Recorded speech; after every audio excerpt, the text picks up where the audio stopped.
Bismillahirrahmanirrahim. Qala al-musannifu rahimahullahu ta'ala wa nafa'ana bihi wa bi'ulumi fid darain. Masih tentang zakat fitrah ya, atau zakat fitri. Alaman tajibu, kepada siapa zakat fitrah itu wajib?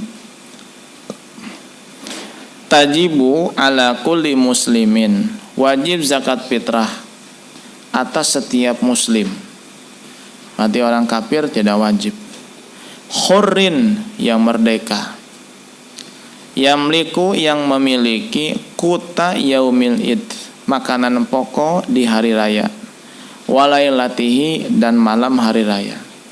Nah, malam hari di sini bukan malam takbir ya, tapi malam berikutnya. Jadi misal Idul Fitri itu tadi hari Selasa. Nah, ini maksudnya malam sekarang ini nih. Nah, malam Rabunya. Jadi wajibnya zakat fitrah kepada setiap muslim yang merdeka, yang memiliki makanan pokok hari raya dan malam hari raya dan malamnya. Jadi 24 jam dia punya tuh makanan pokok. Baik dia laki-laki, perempuan, anak kecil, dewasa, tetap ya. Selama dia muslim, kemudian dia memiliki makanan pokok hari raya dan malam hari rayanya, itu sudah dikatakan wajib zakat fitrah.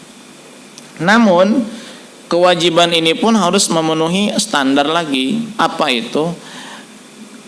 Wa yustaratu li wujubiha an takuna fadilatan amma yuhtaju ilaihi. Dia harus punya kelebihan daripada apa yang dia butuhkan pada hari raya dan malam hari raya. Nah, kelebihan dari apa? Kelebihan dari kebutuhan dia dan kebutuhan orang yang wajib dia nafkahi, lebih daripada hutangnya dan lebih daripada kebutuhan terhadap pembantu atau rumah yang layak dihuni. Tiga ini harus dilihat.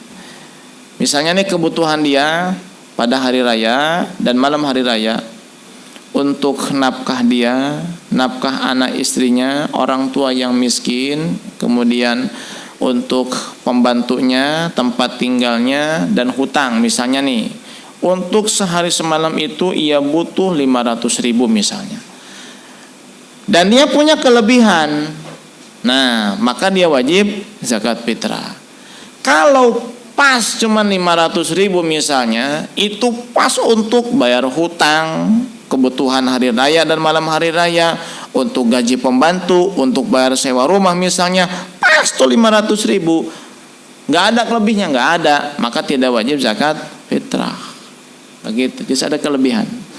Nah, fa'ilam takun fadilatan yaumal id, jika tidak ada kelebihan harta pada hari raya dan malam hari raya dari apa yang ia butuhkan, fala zakat alaih, maka ia tidak wajib zakat fitrah. Begitu. Jadi yang wajib zakat fitrah adalah yang punya kelebihan harta ya, setelah kebutuhan utamanya terpenuhi pada hari raya dan malam hari rayanya, malam berikutnya. Itu patokannya. Jadi bukan kebutuhan yang untuk sebulan, bukan, yang untuk hari itu aja dan malam hari itu 24 jam.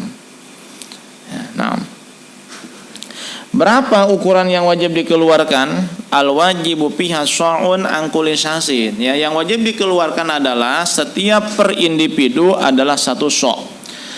Satu sya' itu adalah 4 mud ya. Satu mud itu begini. Ini semud ini. Satu siduk ya. Ini satu mud ini. Berarti 4 mud ya, 4 begini. Ya. Karena kalau beras kita ambil satu, itu satu mud itu. 2, 3, 4. Nah, 4 mud itu satu sya'. Nah, mudnya mud Nabi. Bukan mud kita, mud Nabi sallallahu alaihi wasallam. Nah, kita kan enggak sama tangan dengan tangan Nabi sallallahu alaihi wasallam. Makanya mud Nabi itu ya dikira-kira oleh para ulama kurang lebih satu mud Nabi itu sama dengan 2,75 kilo. Ya, 2/3 ya. Satu so ya, 2/3 kilo. Jadi satu so itu jadi 4 mud ya. itu sama dengan 2/3/4 kilo. Ya, 2/3/4 kilo atau 2,75 kilo atau 3 kilo lah kalau dilebihkan pas. Begitu. Itu dalam madhab Syafi'i, Maliki, dan Hambali. Hambali, 3 ulama. Ini setelah dikonversikan terlebih dahulu kepada kati ya. Jadi 1 so itu kan 4 mud ya, 4 mud. 1 so adalah 4 mud. 1 so sama juga dengan 5 kati sepertiga negara Irak. Jadi kalau dikonversikan ke kati, dari kati itu nanti ke kilogram soalnya. Kati itu bahasa Arabnya ritlun.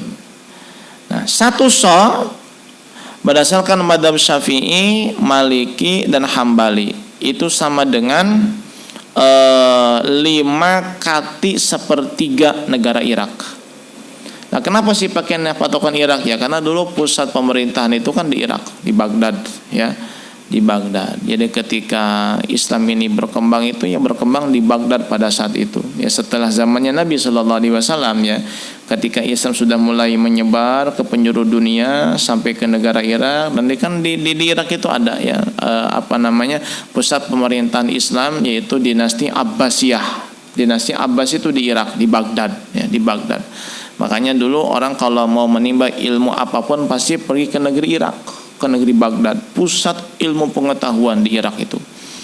Ya termasuk sebelum Irak itu diinvasi oleh Amerika, itu di pusat peradaban ilmu Islam. Orang-orang itu kalau mau belajar ke Irak, ya sekarang sudah hancur sudah ya, sudah tidak bisa lagi kita menggali ya ilmu dengan sebenar-benarnya di negara sana. Tapi masih ada 1-2 ya. Makanya kita kenal tokoh ulama besar ya, Syekh Abdul Qadir Al-Jailani di mana tuh? Di Irak, di Baghdad ya, di Baghdad.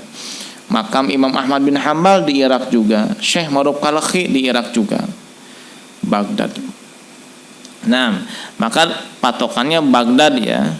Nah, kemudian dari 5 kati sepertiga negara Irak ini itu dikonversikan kembali ke kilogram sama dengan tadi 2,75 kilo atau 2/3/4 kilo. Itu madhab siapa? Syafi'i, Maliki, sama Hambali. Nah, kalau versi madhab Hanafi, 1 so itu 8 kati. 8 kati ya. 8 kati atau sama dengan 4,68 kilo atau 5 kilo kurang lebih lah. Jadi kalau madhab Syafi'i, Hambali, Maliki kurang lebih 3 kilo, kalau madhab Hanafi kurang lebih 5 kilo. 5 kilo. Nah, bagaimana kalau zakat fitrah itu hanya pakai uang? Ya dinominalkan dari beras itu ke rupiah berapa?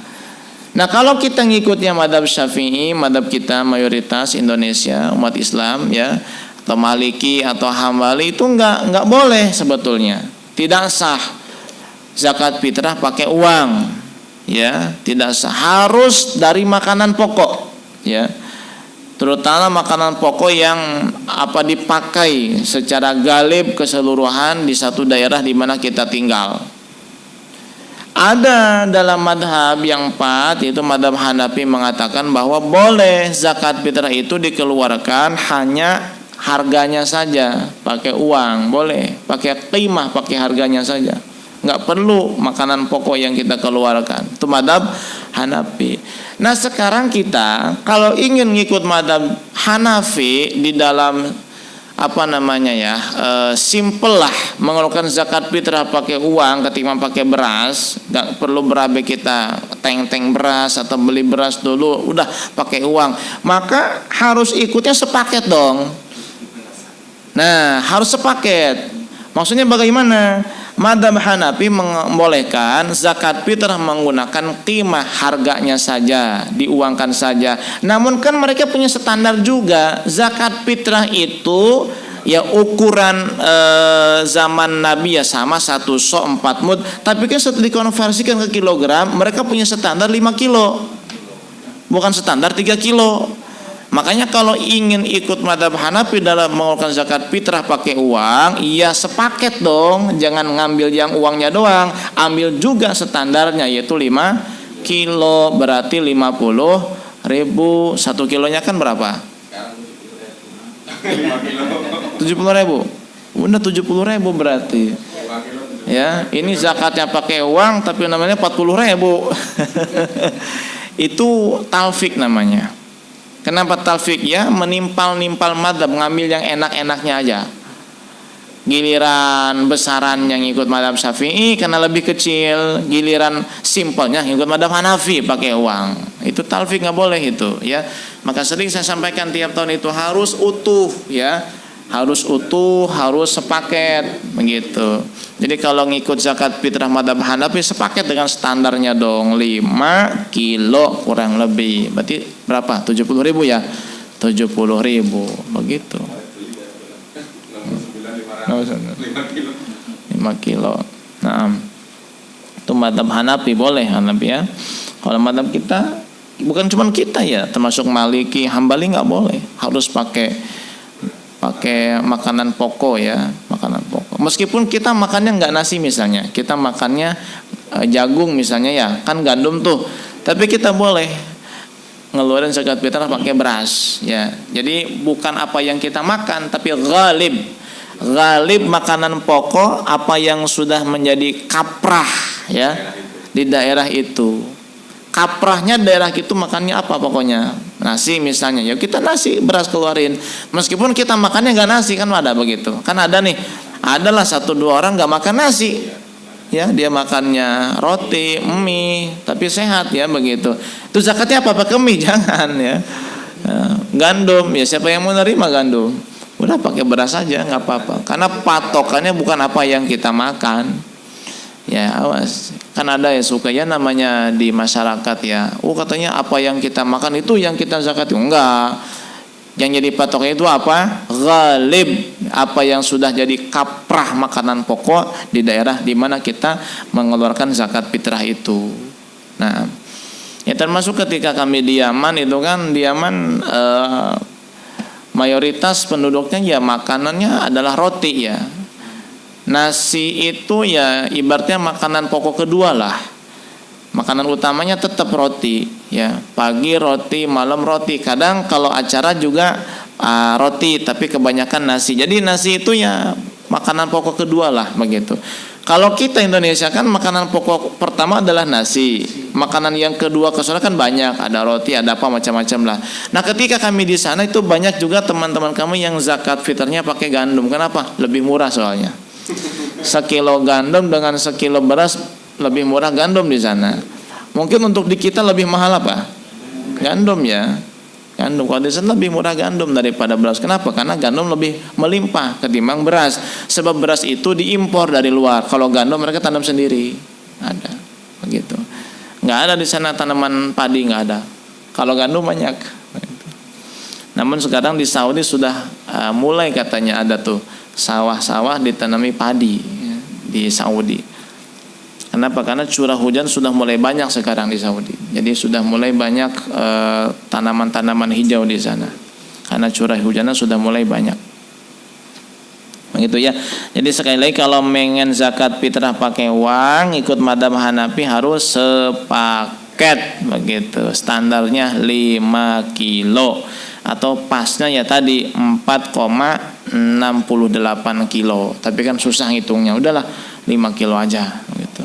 Lebihin dikit nggak apa-apa. Ada sebuah kaidah begini.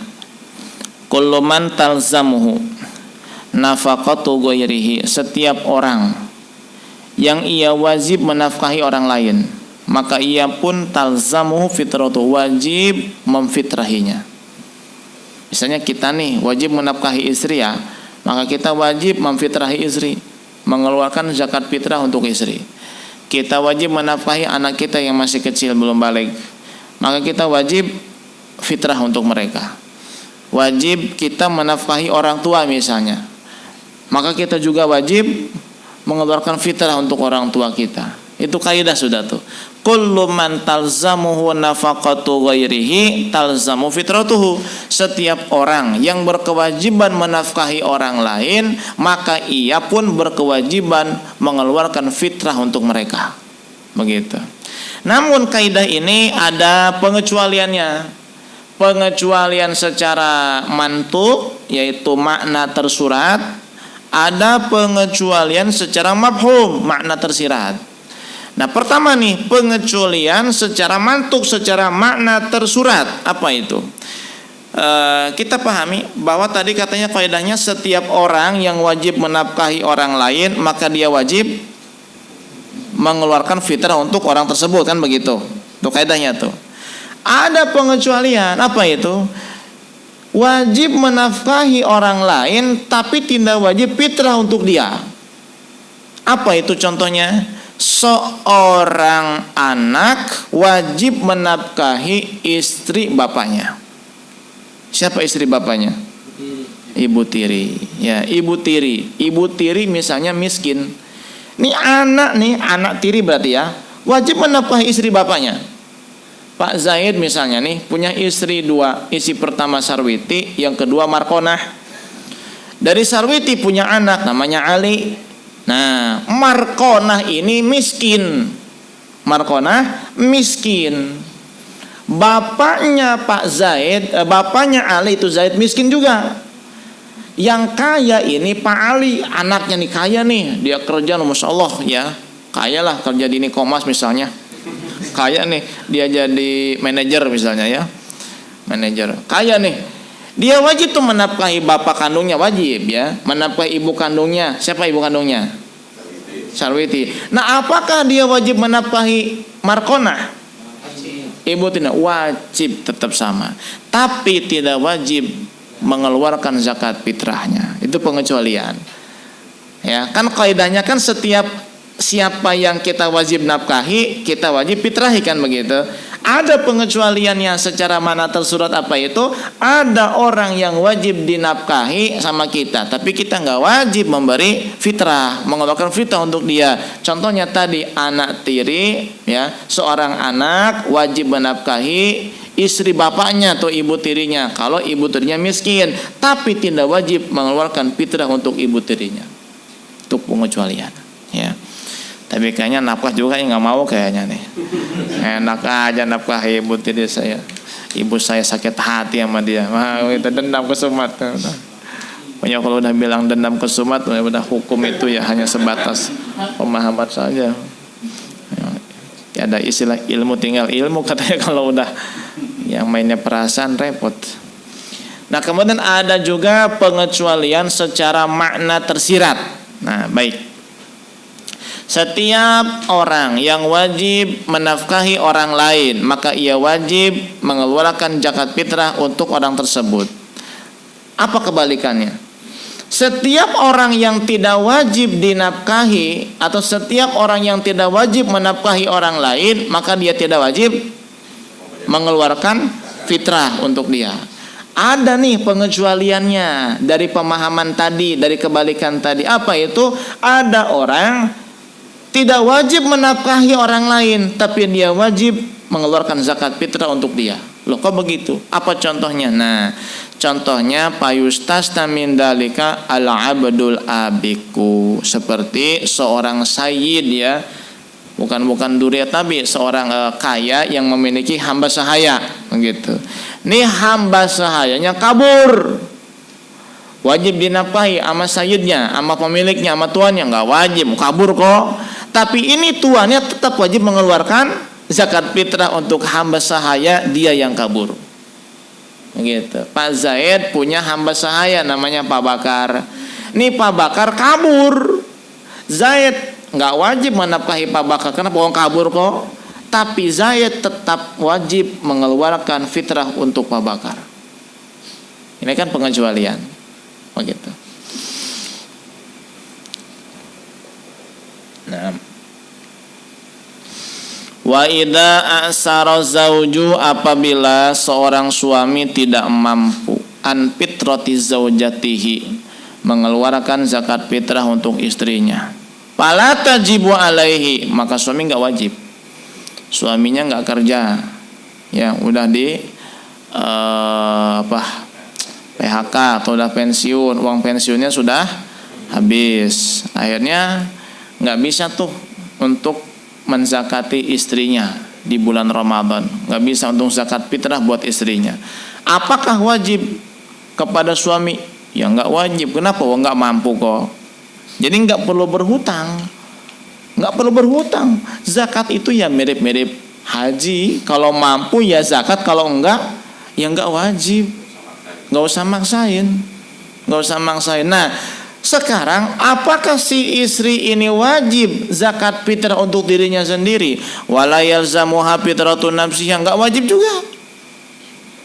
Suami nggak mampu zakat fitrah buat istrinya, maka dia nggak wajib. Nah, sekarang apakah si istri wajib zakat fitrah buat sendirinya? Nggak wajib. Walakin yustahabbu laha ikhrajuha, cuman sekedar sunnah. Artinya ketika istri itu enggak zakat fitrah, enggak dosa. Loh, kenapa? Karena orang yang wajib zakat fitrah untuk dia enggak wajib zakat fitrah. Kenapa? Karena enggak mampu. Ya cuman sunnah. Ya mau zakat mangga, tidak zakat juga tidak apa-apa. Namun yang lebih baiknya begini. Istri kalau mau zakat, zakat sama suami saja. Boleh, karena suaminya miskin, begitu. Itu tipikal istri yang solehah, gitu ya. Kasih beras, jangan beras lah, uang aja 1 juta, begitu. Lebih, begitu. Lebih. Nih Mas, zakat buat saya. Kok banyak amat lebihnya? Nggak apa-apalah, itu hitung sedekah aja. Masya Allah. Ya. Ada kayak begitu ya, jarang ya. Kebanyakan ketika suami sudah tidak bisa mencari kerja, tidak bisa menghasilkan pundi-pundi rupiah, banyak istri yang menggugat cerai ke pengadilan gara-gara ekonomi ya, nggak kuat-kuat mah gara-gara ekonomi.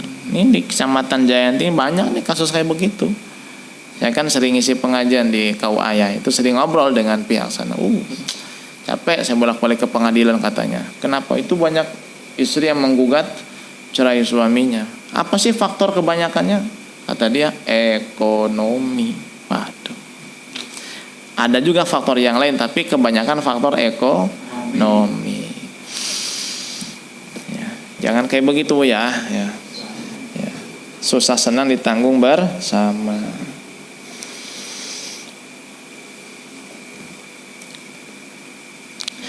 Jenis zakat fitrah itu min ghalibi kutil balad, dari ghalib makanan pokok ya, dari kebiasaan makanan pokok satu negara. Wa yujzi'ul jinsul a'la anil adna. Nah, kalau kita mengeluarkan jenis yang lebih tinggi itu bisa menggantikan jenis yang lebih rendah. Meskipun kita nggak makannya itu. Ya. Ada berapa sih urutan makanan yang boleh kita keluarkan sebagai zakat fitrah? Ada banyaknya. Dari urutan yang pertama sampai terakhir itu tersusun dalam kalimat billahi sal syaikho di romzin haka masalan an fauri tarki zakatil fitri lau jahila. 14. Billahi, pertama huruf ba. Ba itu singkatan bur, artinya gandum. Jadi makanan pokok yang paling tinggi apa? Gandum. Billahi sal. Nah, sal huruf pertama adalah sin. Sin itu singkatan daripada sult. Saya nggak tahu juga sulut apa itu ya. Di kamus juga nggak ada tuh sulutnya. Pokoknya jenis makanan pokok di sana di Arab lah, pokoknya sulut. Kemudian yang ketiga itu syaikha. Awalnya huruf shin. Shin singkatan daripada syair, gandum merah. Gandum merah. Yang keempat, zi, huruf pertamanya zal, singkatan zurroh, jagung.